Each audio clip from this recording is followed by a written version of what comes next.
Wazike.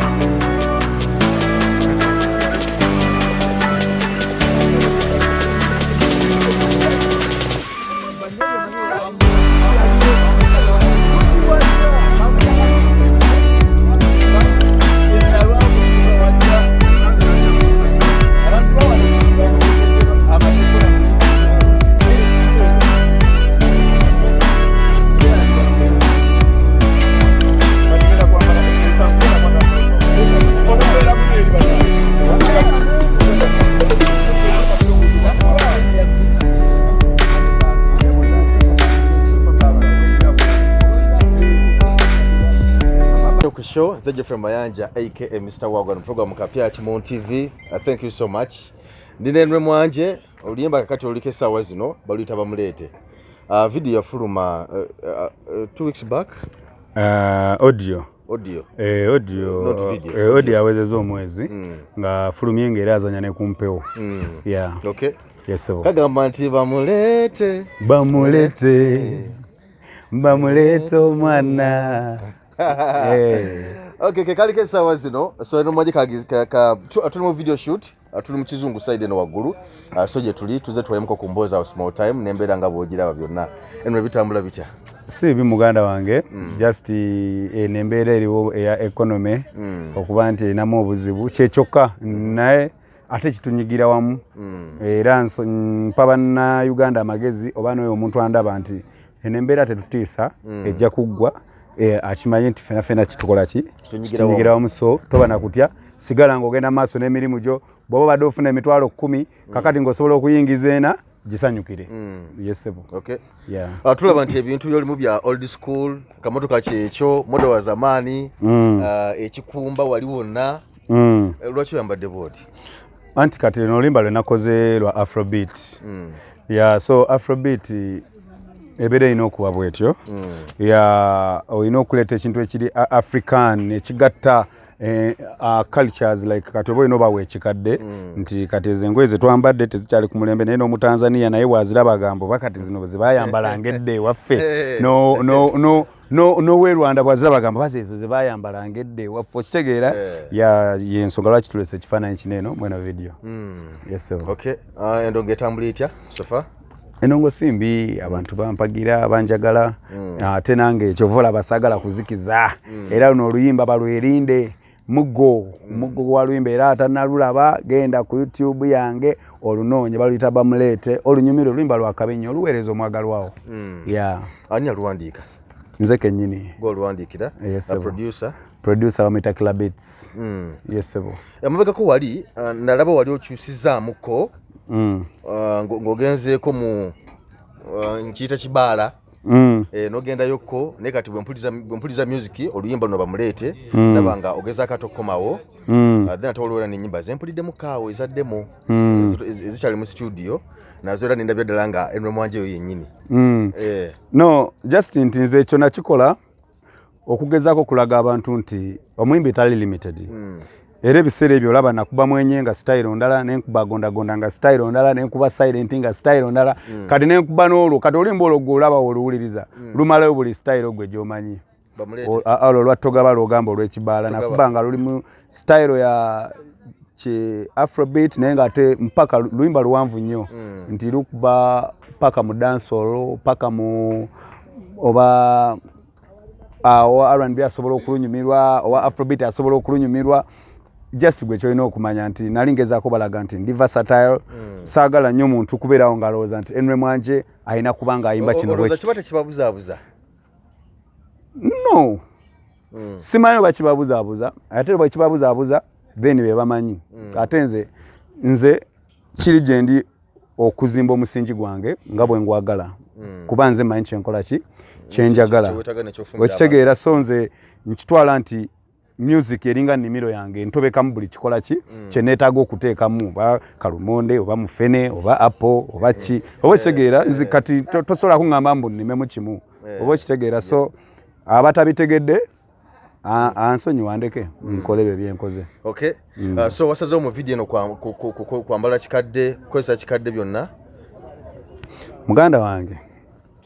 concept ani yagikoze ya video? Concept director Visan yagikoze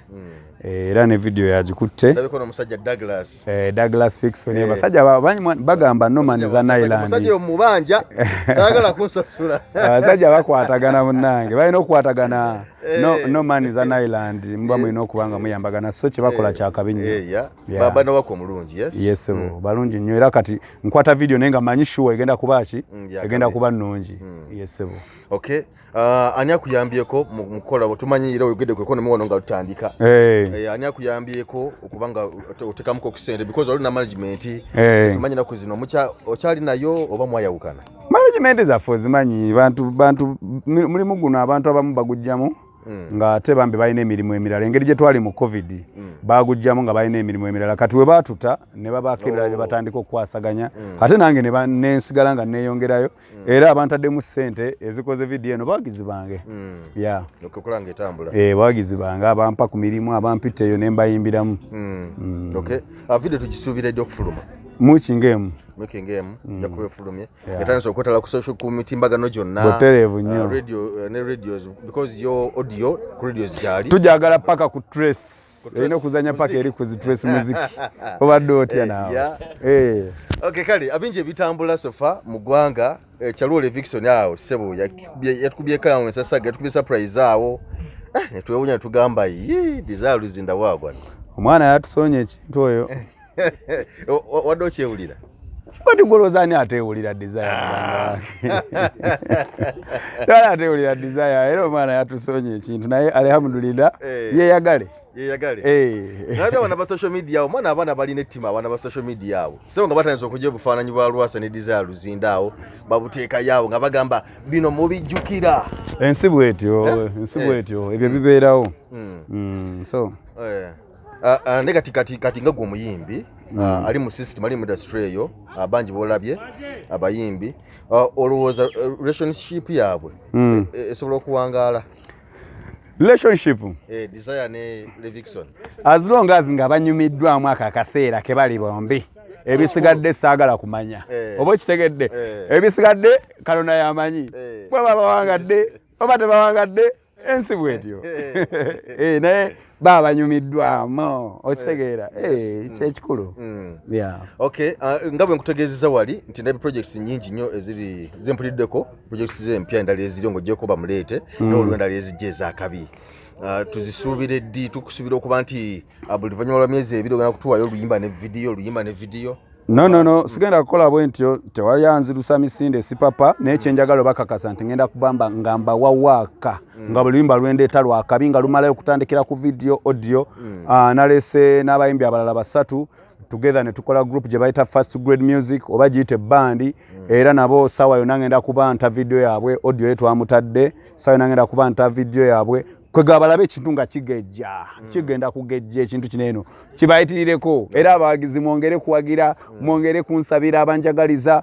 mwongere kusabira first grade music mugenda kulaba ebyewunyisa bingi nga just magic mwakola oluyimba ne Grace Khan baluyita silent oluyimba olulungi nnyo ne mukola ne video byonna mwabikola ne Grace Khan ng'asirise nnyo kuba manyi kati kyaliwo mwogerezeganya simanyi buzibu ki obuli awo just yakikuba n'amalayo wakabi nnyo wakabi ate okuba n'omalayo omulamu era nange wenkikuba nembaako wentuuka nina wenjagala wemala okutuuka waawo nga nsooka mpumulamu emyaka ng'ejja nga sitadde oluyimba nsooka embalumya ennyonta sooka embalumya ennyonta Grace yakikuba tekati ani atamanyi Grace Khan tewali atamumanyi so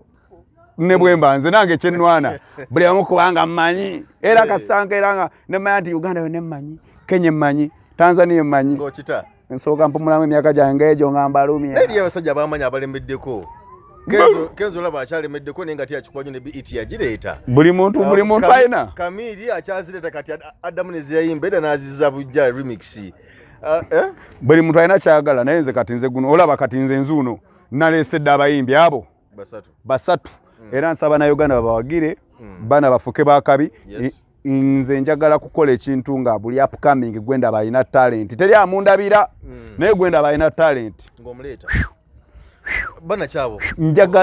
njagala wentuukira Mukama Katonda okunzija mu nseno nga ndeesa abaana basitanga basukka ne mu 10